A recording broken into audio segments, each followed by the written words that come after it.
es saint Seigneur, tu es saint Seigneur, digne d'honneur et de gloire.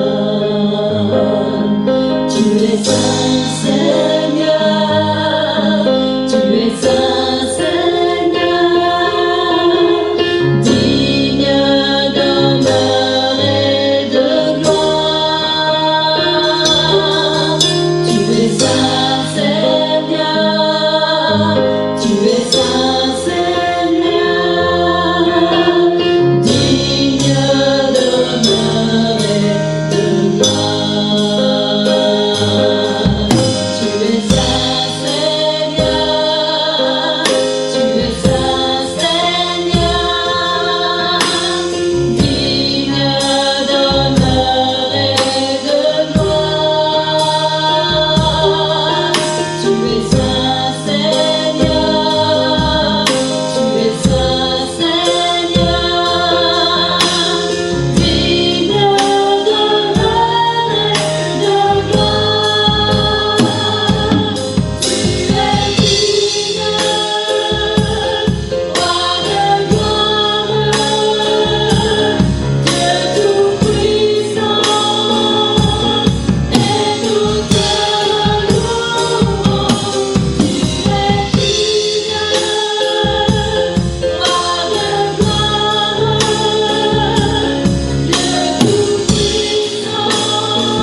ce lieu. Remplis ce lieu, Seigneur, de ta gloire, Seigneur Jésus. Remplis les maisons, Seigneur. L'église à la maison ce matin. Seigneur, là où sont tes enfants. Bénis, Seigneur. Moi, Seigneur, coule dans la maison, Seigneur. Coule, Seigneur Jésus. Un esprit de vie, Seigneur. Un esprit de victoire. Un esprit de puissance, Seigneur. Un esprit d'adoration, Seigneur. Oh, tu es digne, Jésus. Tu es digne, Seigneur. Tu es digne, Seigneur. Tu es digne, Seigneur. Louange à toi. Louange à toi, Seigneur. Alléluia. Alléluia. Nous t'adorons, Seigneur. Nous t'adorons, Seigneur Jésus. Nous t'adorons, Seigneur. Louange à toi, Seigneur. Louange à toi, Jésus. Sois glorifié, Seigneur. Sois béni, Seigneur. Alléluia. Alléluia. Béni sois-tu, Seigneur. Béni sois-tu, Seigneur Jésus. Alléluia. De tout l'honneur, de la gloire et de la grandeur, de tout puissant, Dieu victorieux, nous te louons.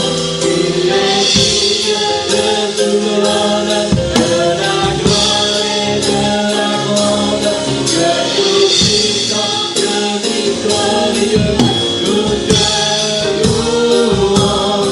Tu es digne de tout l'honneur, de la gloire et de la grandeur, de tout puissant, Dieu victorieux, nous te louons. Tu es digne de tout l'honneur, de la gloire et de la grandeur, de tout puissant, Dieu victorieux, nous te louons. Alléluia, Alléluia, Alléluia, tu adores le Dieu de la victoire ce matin, Église. Le Dieu victorieux, Alléluia, le Dieu qui a remporté toutes les victoires à la croix. Le Dieu à qui rien n'est impossible. Alléluia, le Dieu tout-puissant, le Dieu victorieux. Alléluia, merci Seigneur. Merci pour qui tu es, Seigneur. Qui tu es, Seigneur. Louange à toi, Sauveur. Béni sois-tu, Seigneur. Béni soit ton nom, Seigneur. Merci, Seigneur. Amen. Alléluia. Alléluia. J'ai une bonne nouvelle ce matin. Amen. Et je suis très enthousiaste ou excité pour vous apporter cette bonne nouvelle. Mais je pense que la plupart d'entre vous êtes déjà au courant. Amen. Le gouvernement permet au lieu de culte de rouvrir les portes à partir de demain. Amen. Gloire au Seigneur. Ça, c'est une merveilleuse, excellente nouvelle. Il y a quelques conditions que nous devrons respecter. Néanmoins, amen. Et nous sommes reconnaissants au Seigneur pour cette bonne nouvelle. Alléluia. J'espère que là où vous êtes, vous frappez dans vos mains et vous dites merci Seigneur et vous poussez des cris de joie. Amen. Gloire au Seigneur. Dieu voulant, c'est notre dernier dimanche virtuel. Toutes ces chaises qui sont vides là devant moi, dimanche prochain, il y aura quelqu'un qui est assis dessus et ça c'est quelque chose de très excitant. Amen, gloire au Seigneur. Alléluia, en tout cas ça l'est pour nous et j'espère que ça l'est pour vous aussi. Amen, même les enfants se réjouissent. Gloire au Seigneur.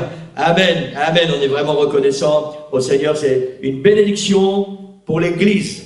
Amen, même si nous devrons prendre pendant un certain temps certaines dispositions qui nous sont imposées.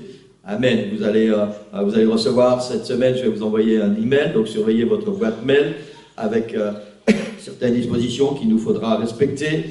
On mettra ça aussi sur le site de l'église, sur la page Facebook, et vous pourrez aller voir tout ça pour vous rappeler un petit peu tout ce qu'on va voir ce matin. Amen. Donc nous allons donc rouvrir les portes de ce sanctuaire dimanche prochain. Amen. À 9h30 pour les plus courageux, pour la prière, et à 10h, on va commencer le culte de louange. Amen. Gloire au Seigneur. Alléluia. Alléluia. Alléluia. Donc maintenant, je comprendrai très bien si certains d'entre vous, vous pensez que c'est trop tôt, ou si à cause de certaines choses dans votre corps, certains problèmes de santé, vous pensez que c'est préférable de rester encore un peu à la maison. Je comprendrai très bien et nous comprendrons très bien. Ne soyez pas inquiets pour ça. Amen. Mais ça va être un moment merveilleux dimanche prochain pour tous ceux qui seront ici, de pouvoir se voir face à face, de pouvoir entendre votre voix ici dans ce lieu pour louer le Seigneur. Amen. Gloire au Seigneur. Donc il y aura certaines contraintes auxquelles nous devrons nous soumettre, mais nous devons toujours nous souvenir que c'est pour notre sécurité. C'est pour ma sécurité et pour la vôtre.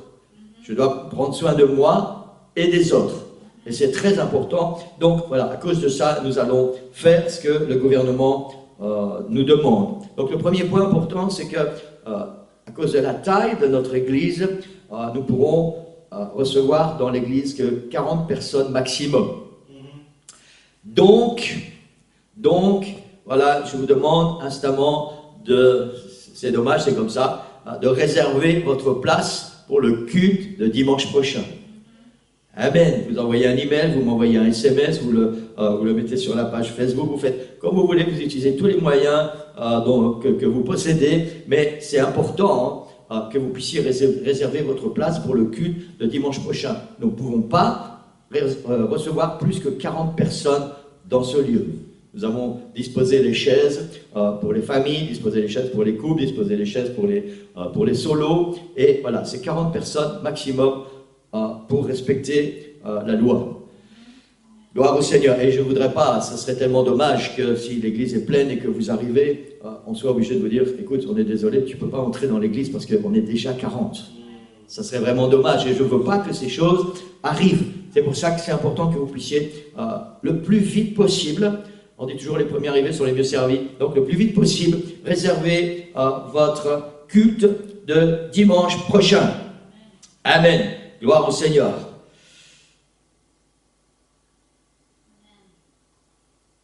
Voilà, j'essaie de lire la feuille en même temps que j'ai écrite pour être sûr de rien oublier. Hein. Donc, mais de toute façon, je vais quand même oublier quelque chose. Même quand j'écris, il y a des lignes que je saute. Donc, il faudra que j'y revienne pendant la semaine. Pour la réunion de prière du jeudi, par contre, c'est pas nécessaire de réserver votre place. Entre guillemets, l'église n'est jamais pleine le jeudi soir, à moins que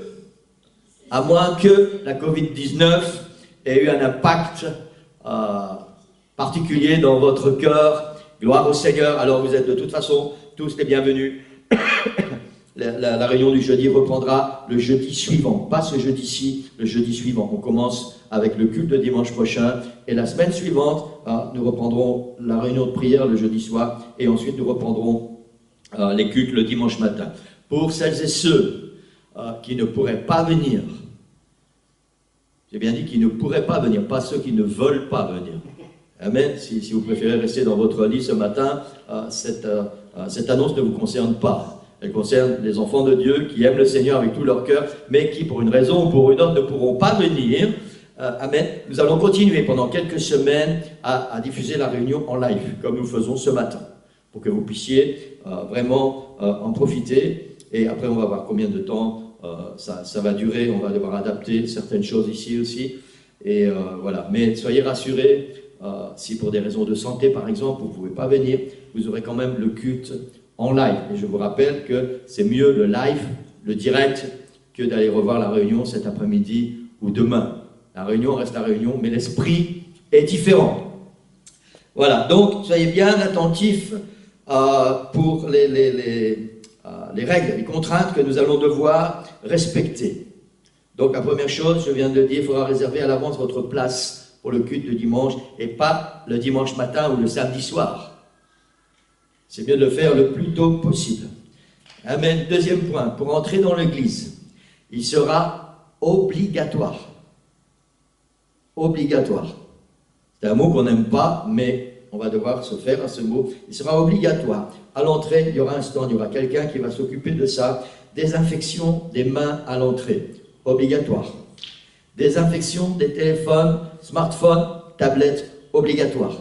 Parce que la plupart d'entre vous ne venez pas avec une Bible papier, vous venez avec vos téléphones que vous utilisez pour faire plein de choses en dehors de la réunion. Donc désinfection obligatoire. Port du masque pendant la réunion, obligatoire. Chacun, je pense, a reçu par chaque commune des masques, sinon vous vous en êtes certainement procuré. Donc si ce masque est confortable, prenez votre masque avec vous.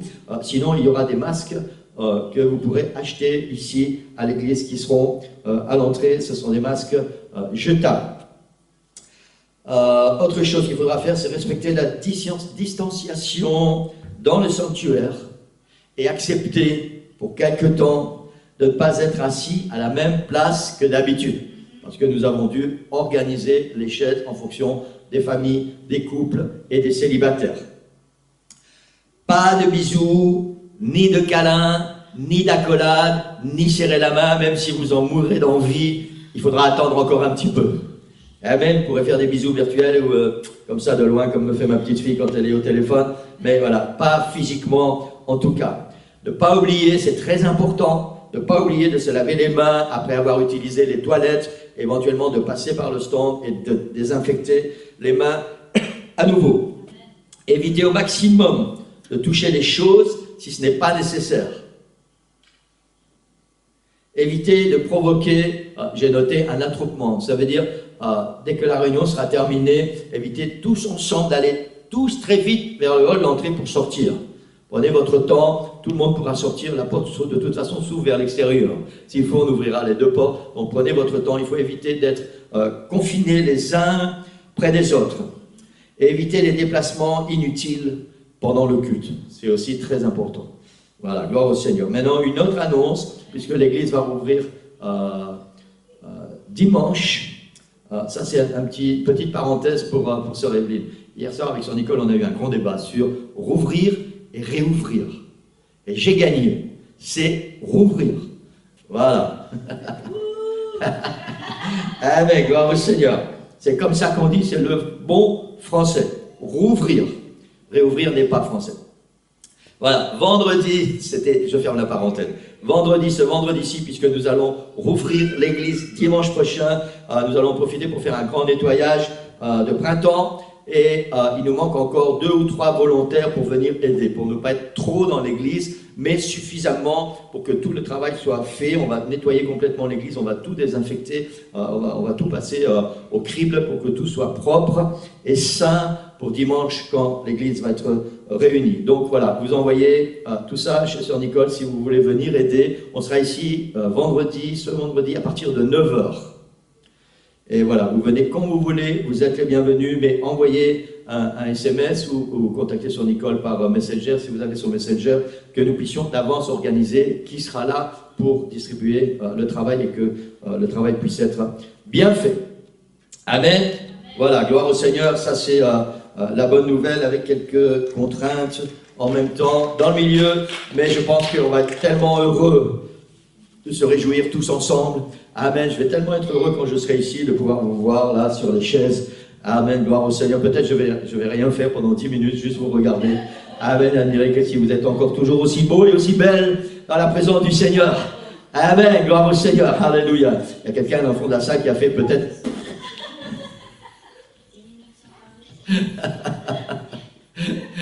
Amen, gloire au nom du Seigneur, alléluia. Est-ce qu'on peut lever nos mains tous ensemble ce matin et donner la gloire au Seigneur? Alléluia, Seigneur, merci pour tout ce que tu fais, tout ce que tu es, Seigneur. Merci pour ta présence, merci pour ta grâce, merci pour ton amour, ta miséricorde, Seigneur Jésus. Sois élevé, sois glorifié, sois adoré ce matin, Seigneur. Ouvre ta parole maintenant, Seigneur Jésus. Seigneur, bénis ton serviteur, Seigneur, que je puisse vraiment être, Seigneur, ce vase que tu vas utiliser ce matin pour bénir l'église, Seigneur. Que nous puissions recevoir ta parole comme la parole dont nous avons besoin aujourd'hui, Seigneur, et qu'elle puisse vraiment venir dans notre cœur et prendre la place qu'elle doit prendre ce matin, afin qu'elle puisse vraiment faire son travail. Seigneur, ta parole dit que ta parole ne retourne pas à toi sans avoir accompli son effet. Et nous voulons ce matin que ta parole accomplisse son effet dans chacun de nos cœurs, dans chacune de nos vies, dans chacune de nos âmes, parce que nous voulons grandir avec toi, nous voulons marcher avec toi, et nous voulons continuer d'être fidèles.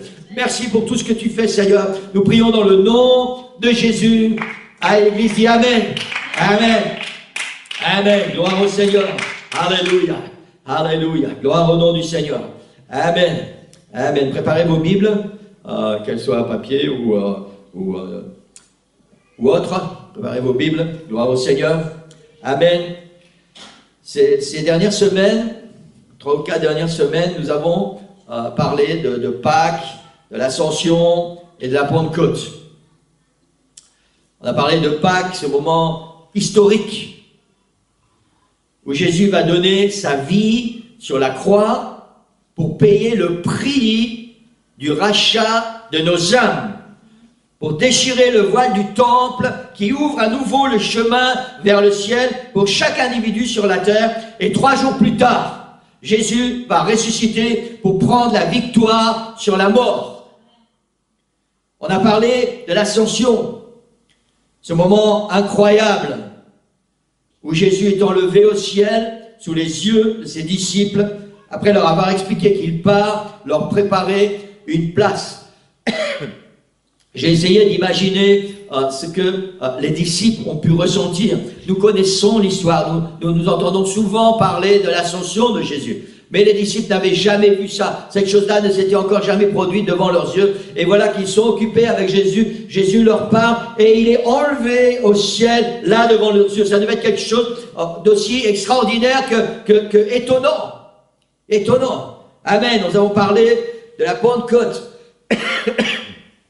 Ce moment extraordinaire où 120 personnes réunies dans la chambre haute sur l'ordre de Jésus vont recevoir la promesse du Saint-Esprit.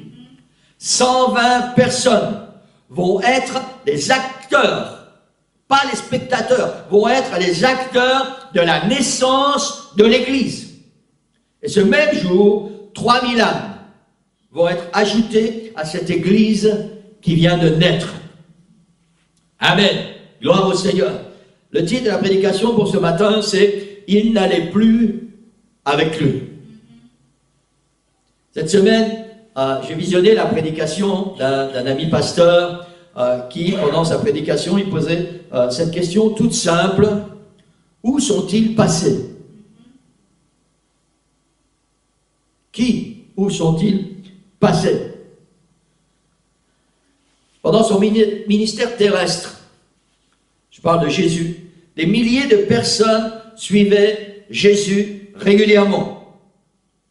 Entre le jour où Jésus est ressuscité et le jour de l'ascension, la Bible nous dit qu'il est apparu aux femmes, il est apparu aux disciples, il est apparu à 500 personnes à la fois. Et pourtant, le jour de la Pentecôte, dans la salle à l'étage, dans la chambre haute, seulement 120 personnes sont réunies pour vivre la naissance de l'Église. Où sont donc passés les autres? Mon ami pasteur disait, avec raison, il y a tellement de pasteurs qui se posent en ce moment cette question concernant les membres de leurs églises. Où sont-ils passés? Même sur Internet, même sur Facebook, même sur Messenger, même sur YouTube, où sont-ils passés? Certainement, ces mêmes pasteurs vont se poser à nouveau la même question quand les églises, pour nous, ce sera dimanche prochain, quand les églises vont rouvrir leurs portes. Où sont-ils passés? On va faire une lecture, j'espère que vous avez eu le temps de préparer votre Bible. On va faire une grande lecture ce matin dans l'évangile de Jean, chapitre 6. Et je pense que tous ceux qui ont déjà lu leur Bible connaissent très bien ces versets que nous allons lire.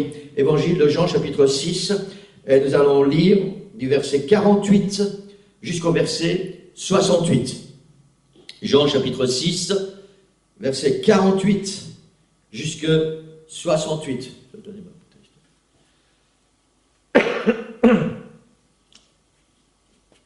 Alléluia, gloire au Seigneur. Amen. Jean chapitre 6, versets 48 à 68.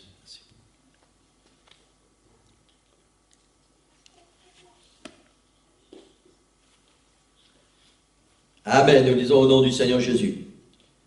C'est Jésus qui parle et il dit, « Je suis le pain de vie. Vos pères ont mangé la manne dans le désert et ils sont morts. C'est ici, il parle de lui, c'est ici le pain qui descend du ciel, afin que celui qui en mange ne meure point. Je suis le pain vivant qui est descendu du ciel.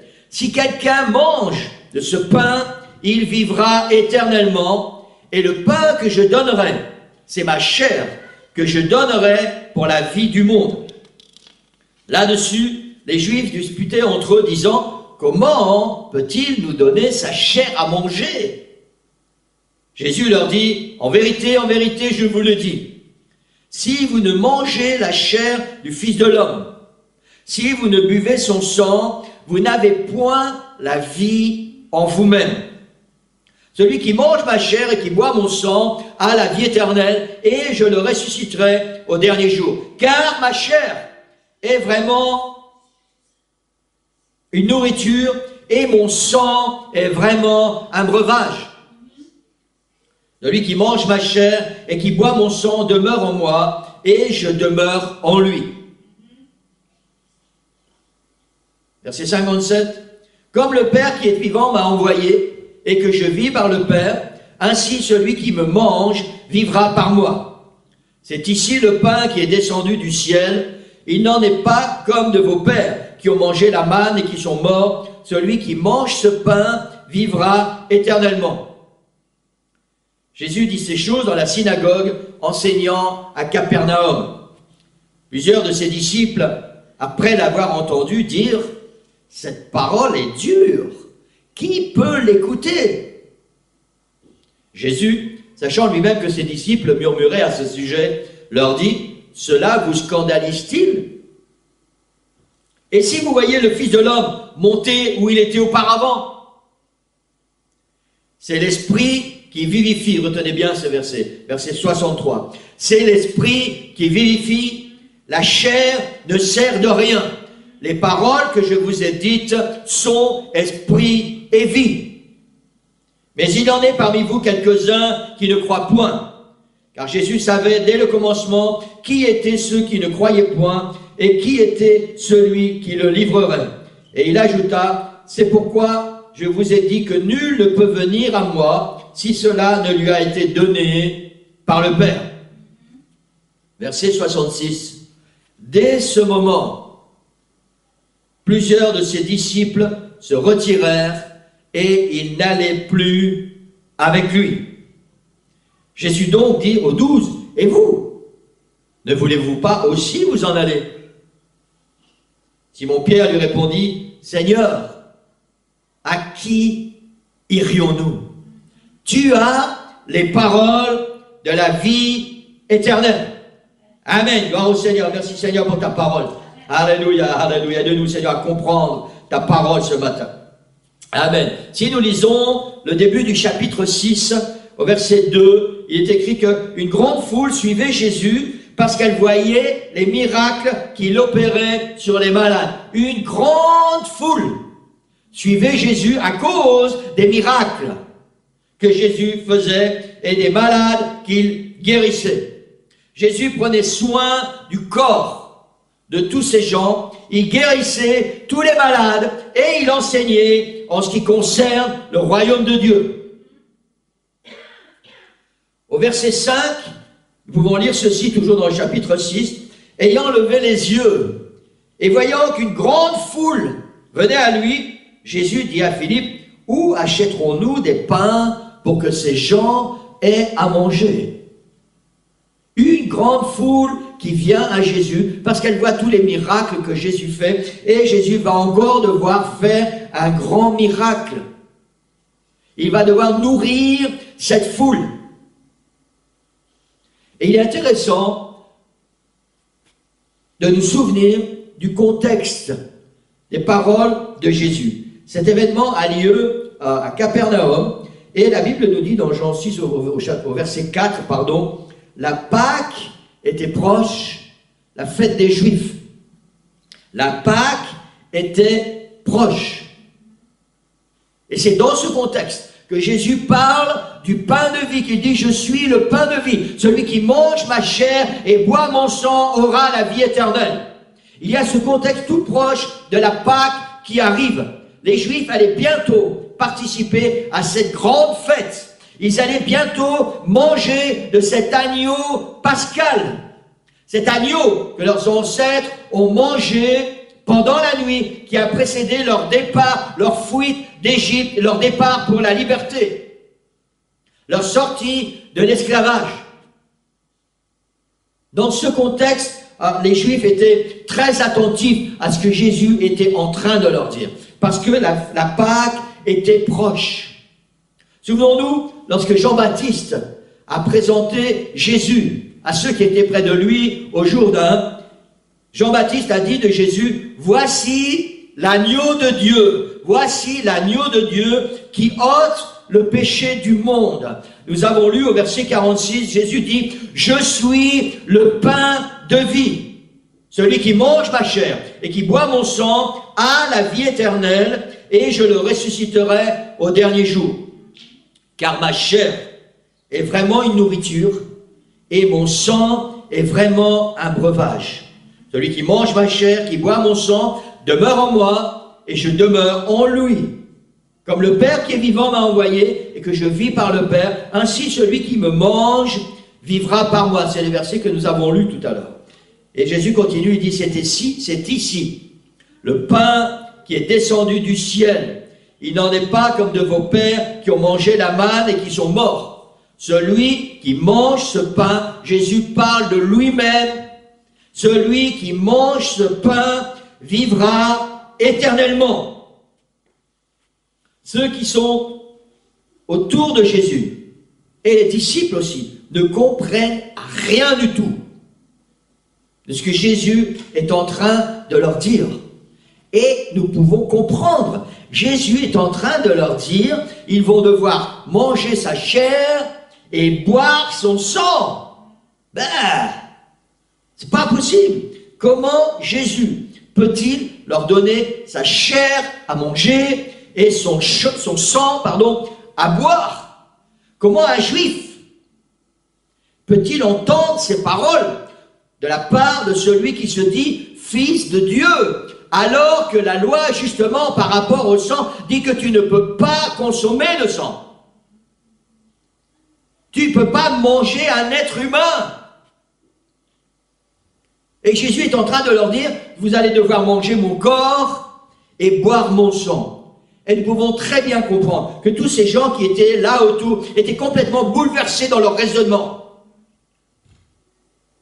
Celui qu'ils appellent maître, rabbi, est en train de leur dire des choses tout à fait incroyables. Aujourd'hui, pour nous l'Église, nous savons de quoi Jésus parlait.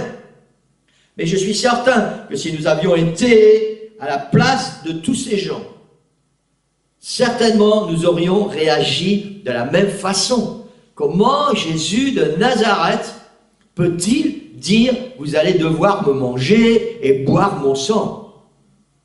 Wow.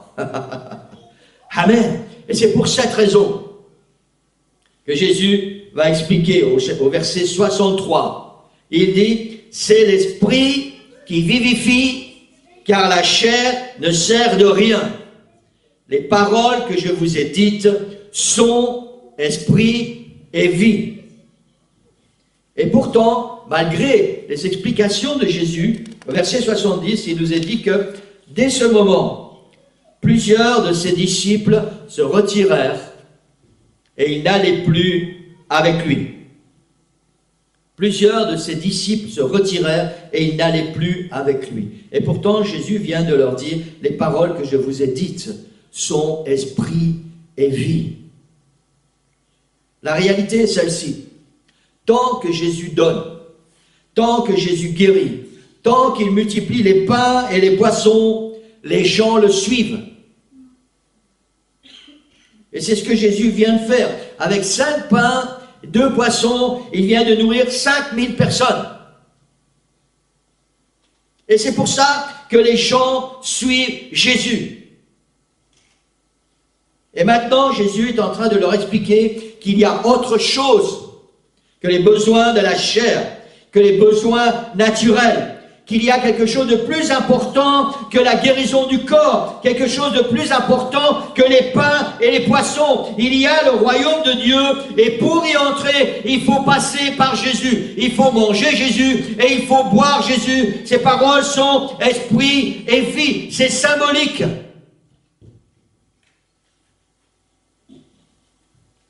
Dès que Jésus leur dit que les choses de la terre ne servent à rien, que c'est l'Esprit qui vivifie. Alors nous avons lu que plusieurs le quittent et ne le suivent plus. Où sont-ils partis? Personne ne sait. La Bible ne le dit pas. L'évangile de Luc nous raconte un récit très intéressant. Jésus se rendait à Jérusalem et il passait entre la Samarie et la Galilée.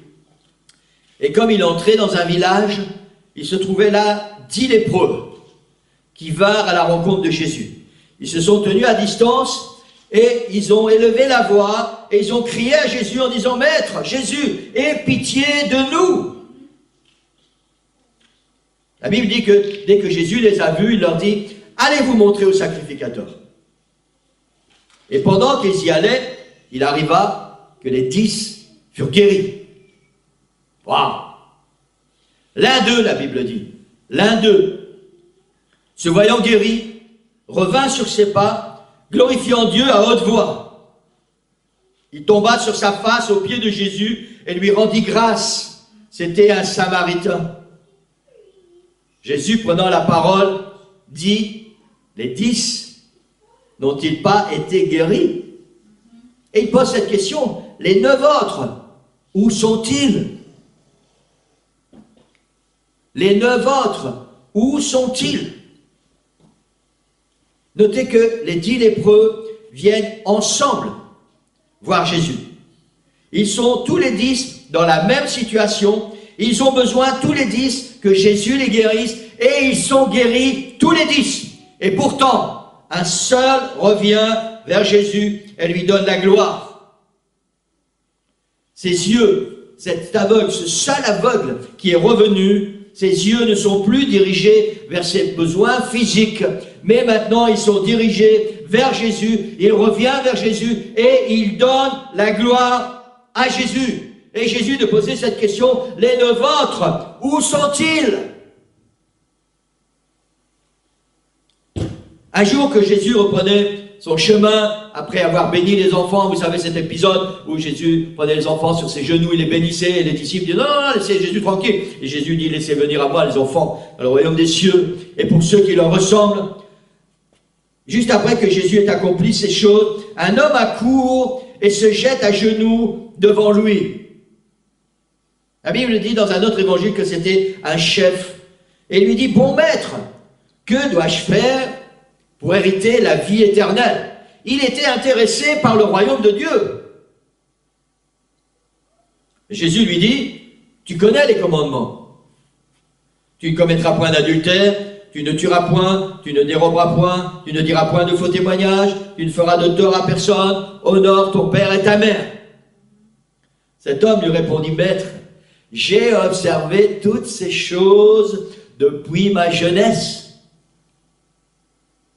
Jésus, l'ayant regardé, l'aima. Elle lui dit, il te manque une chose. Va, vends tout ce que tu as, donne-le aux pauvres, et tu auras un trésor dans le ciel, puis viens et suis-moi. Et la Bible dit, affligé de cette parole, l'homme s'en alla tout triste, car il avait de grands biens. Il vient voir Jésus, il lui demande, qu'est-ce que je dois faire pour hériter la vie éternelle? Jésus lui dit exactement ce qu'il doit faire. Arrête de focaliser ta vie et tes yeux et ton cœur sur les choses de la terre. Vends tout ce que tu as, viens, suis-moi, mange ma chair, bois mon sang. Il faut que tu vives avec moi et tu auras un trésor dans le ciel. Et la Bible dit, cet homme s'en alla tout triste parce qu'il avait de grands biens. Où est-il parti? On n'en sait rien. Il est parti rejoindre ce en quoi il avait son cœur, ses biens terrestres. Et notez bien que cet homme vient, et quand il pose cette question à Jésus, il lui demande, qu'est-ce que je dois faire pour avoir la vie éternelle? Il avait une pensée dans son cœur pour la vie éternelle, pour le royaume de Dieu. Mais les choses de la terre étaient trop importantes pour lui. Les choses de la terre avaient une trop grande place dans sa vie, il n'était pas prêt à manger Jésus. Il n'était pas prêt à boire Jésus. Il n'était pas prêt à vivre une vie spirituelle pour Jésus. Et à cause de ça, il est parti. Amen. Alléluia. Pourquoi n'était-il que 120 le jour de la Pentecôte? Où étaient les milliers qui avaient suivi Jésus avant et que Jésus avait guéri? Où étaient ces milliers? Où étaient tous ces gens que Jésus a nourris? 2 fois, Jésus a nourri une grande foule. Jésus a passé son temps à guérir des aveugles, à guérir des paralytiques, à ressusciter les morts, à faire des choses extraordinaires. Et pourtant, le jour de la Pentecôte, il n'était que 120 dans la chambre haute. Où étaient donc passés tous les autres?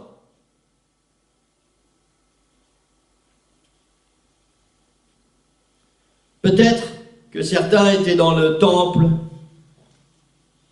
avec les chefs religieux. Notez bien, les chefs religieux. Ils avaient le choix où être avec Jésus, qui dit « Je suis le pain de vie, celui qui veut avoir la vie éternelle doit manger mon corps et boire mon sang. » Et puis il y a le temple et il y a les chefs religieux. Et quand Jésus pose cette question, où sont-ils? Peut-être ils étaient avec les chefs religieux. D'autres peut-être sont occupés à gérer leur fortune. D'autres, on ne sait où, à faire, on ne sait quoi. Et je crois que c'est intéressant ce matin, c'est important, que nous puissions nous poser cette question. Où en suis-je dans ma vie spirituelle? Où en suis-je avec Jésus? Où en suis-je avec mon Église?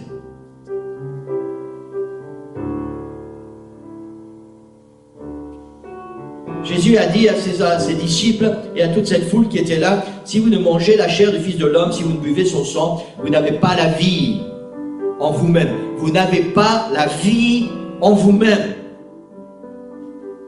C'est vrai que cette parole de Jésus s'est accomplie symboliquement quand nous partageons la Sainte Seine. Mais cette parole de Jésus ne se limite pas à cela, n'est pas seulement un symbole quand nous prenons la Sainte Seine de manger le corps et de boire le sang de Jésus. Et ça ne se limite pas à ce symbole.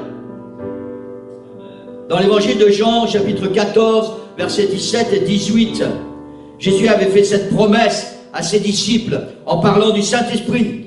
Il dit, mais vous le connaissez, car il demeure avec vous et il sera en vous. Jésus dit, vous devez manger ma chair, boire mon sang, ce que je suis doit venir à l'intérieur de vous. Quelque temps avant, Jésus leur avait fait cette promesse. Il dit, vous le connaissez, il parle du Saint-Esprit, il demeure avec vous et il sera en vous. Et Jésus continue en leur disant, je ne vous laisserai pas orphelins, je viendrai en vous.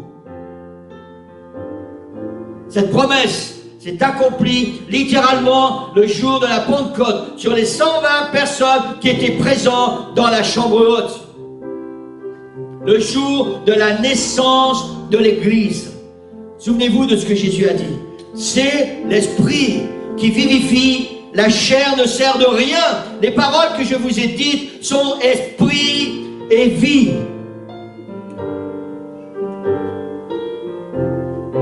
Les 120 personnes qui sont restés fidèles jusqu'au jour où l'Église est née, le jour de la Pentecôte, sont ceux et celles qui avaient mis leur cœur en Jésus et pas dans ses miracles. Ceux pour qui Jésus valait mieux que les miracles qu'il faisait. Ils s'intéressaient aux faiseurs de miracles plus qu'aux miracles que Jésus faisait.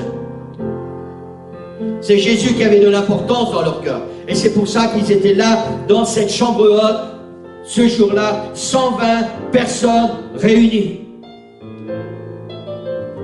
Et Jésus, à partir de ce jour, est devenu vraiment une nourriture pour eux, le pain de vie. Quand toutes ces personnes ont été remplies de Saint-Esprit, Jésus est devenu littéralement ce pain de vie dans leur cœur. Il est devenu leur nourriture, il est devenu leur breuvage. C'est Jésus qui est venu à l'intérieur. Il a rempli leur cœur, il a rempli leur vie, et ils ont commencé à vivre uniquement pour Jésus. Amen. Alléluia. Ce qui est certain, c'est que si Jésus n'est pas ta nourriture, ton pain quotidien, celui qui dirige ta vie et pour qui tu vis, tu ne pourras pas continuer de le suivre. Car le monde et ses convoitises seront plus forts que toi. Et certainement que cette question se posera un jour à ton sujet. Mais où sont-ils? Mais où est-il? Mais où est-elle? Si Jésus ne vit pas à l'intérieur de toi, si Jésus n'est pas ta nourriture quotidienne, si tu ne vas pas chercher tes forces spirituelles dans la présence de Jésus, dans sa parole, dans la prière, si tu ne laisses pas le Seigneur te remplir de son esprit, nous parlons du baptême du Saint-Esprit, alors un jour, ces paroles vont te concerner. Mais où est-il? Mais où est-elle?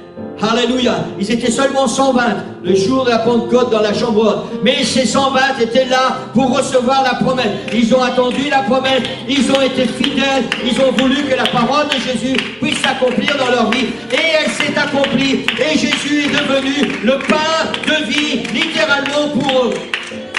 Alléluia. Et ce matin, Jésus veut devenir ton pain de vie. Il veut devenir ta nourriture. Il veut devenir ton breuvage. Il veut que sa parole puisse être celle qui va te nourrir jour après jour, celle qui va te guider, celle qui va te conduire, celle qui va te conseiller, celle qui va être ton réconfort dans les moments douloureux et difficiles. Jésus veut devenir ta nourriture et ton breuvage. Alléluia. Alléluia. Le jour de la fête, souvenez-vous de la grande fête. Jésus a dit, si quelqu'un a soif, là il vient de dire, je suis le pain de vie. Je suis le pain de vie. Et le jour de la fête, quelque temps avant, Jésus avait dit, si quelqu'un a soif, qu'il vienne à moi et qu'il boive, et des fleuves d'eau vive vont couler de lui. Je vais devenir son breuvage. Jésus veut devenir ta nourriture. Jésus veut devenir ton breuvage. Il veut remplir ta vie de son esprit. Il veut que tu puisses marcher avec lui, que tu puisses vivre pour lui, vivre par lui constamment, jour après jour. Alléluia, alléluia. Et si Jésus ce matin posait cette question, si Jésus te posait cette question ce matin, où es-tu? Quelle serait la réponse que je donnerais à Jésus? Alléluia. Je voudrais que vous puissiez fermer vos yeux là où vous êtes ce matin et entendre cette voix de Jésus. Jésus veut être ta nourriture. Jésus veut être ton breuvage. Jésus veut que tu sois là où il est. Il ne veut pas chercher après toi et il ne veut pas que les gens se posent cette question à ton sujet. Où sont-ils?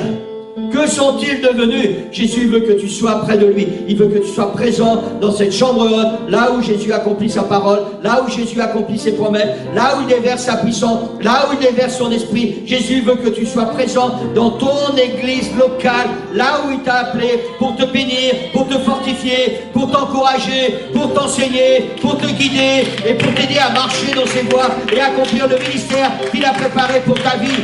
Alléluia. Jésus veut que tu sois là. Et pour ça, il veut être ta nourriture. Il faut que tu dises, oui Seigneur, je veux que tu sois ma nourriture. Je veux que tu sois mon pain de vie. Je veux que tu sois cette source d'eau qui est en moi, qui va jaillir jusque dans la vie éternelle. Alléluia. Est-ce que quelqu'un veut faire cette prière ce matin? Seigneur, je veux Seigneur, c'est ma prière maintenant. Je veux que tu deviennes le pain de vie, mon pain de vie Seigneur. Alléluia, je veux manger ta chair et boire ton sang symboliquement, Seigneur Jésus. Symboliquement, Seigneur, parce que ces paroles sont esprit et vie. Je veux que ton esprit remplisse ma vie. Je veux que ton esprit remplisse mon cœur maintenant, Seigneur. Maintenant, alléluia, je voudrais vous dire que là où tu es ce matin, tu n'as pas besoin d'être dans une église. Tu n'as pas besoin que des gens prient pour toi, pour que tu puisses être rempli du Saint-Esprit, que tu puisses être baptisé du Saint-Esprit. Tous les frères et sœurs, nous sommes réunis ensemble et nous sommes en esprit, dirigés ensemble par le même esprit, en connexion, en communion. Et là où tu es, même si tu es seul, le Seigneur veut te remplir de son esprit ce matin. Il veut te baptiser de son esprit. Il veut que tu deviennes le pain de vie dans ta vie. Il veut être ta nourriture. Il veut être ton breuvage. Il veut te ressusciter de ta vie passée. Alléluia. Il veut que tu puisses être là, dans la chambre haute, avec tous les autres disciples pour recevoir la bénédiction. Il veut que tu puisses être là où il t'attend pour pouvoir accomplir ton ministère.